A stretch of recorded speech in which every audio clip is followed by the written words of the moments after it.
بسم اللہ الرحمن الرحیم۔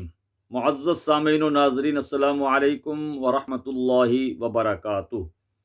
آج آپ کے سامنے دو چھوٹے چھوٹے اور بڑے ہی اہم مسائل پیش کر رہا ہوں۔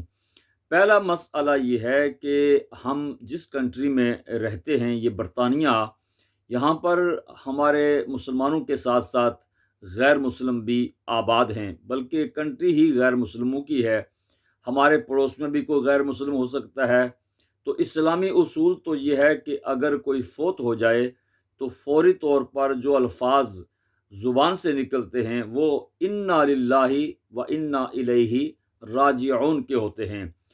معنی تو آپ سب کو پتہ ہے کہ جس بارگاہ سے ہم آئے ہیں اسی بارگاہ میں ہم نے رجوع کرنا ہے، اسی بارگاہ میں ہم نے جانا ہے۔ تو یہ اگر کوئی غیر مسلم فوت ہو جائے تو ہمیں اس موقع پر بھی یہ کہنا جائز ہے انا للہ و انا الیہ راجعون، یا صرف مسلمان کی موت پر ہی انا للہ پڑھنا ہے؟ یاد رکھیں، علماء کرام نے فرمایا ہے کہ اگر کوئی غیر مسلم بھی فوت ہو جائے تو اس کی موت پر بھی اپنی موت کو، یہ لفظ یاد رکھیں، اپنی موت کو یاد کر کے انا للہ و انا الیہ راجعون پڑھ سکتے ہیں، کوئی قباحت نہیں ہے۔ دوسرا مسئلہ یہ ہے کہ ایک بڑی مشہور بات ہے کہ یہ عورت بیوہ ہے، یہ فلاں بندہ یتیم ہے، تو میں اپنا صدقہ، اپنی زکوٰۃ اسے دینا چاہتا ہوں۔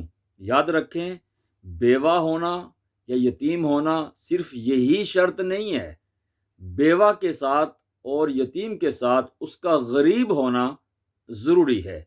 اگر وہ عورت بیوہ ہے لیکن غریب نہیں ہے، اس کا خاوند فوت ہوا اور ہزاروں لاکھوں کی پراپرٹی اور پیسے وہ چھوڑ کر گیا ہے، تو اب اس کے بیوہ ہونے کو نہیں دیکھیں گے۔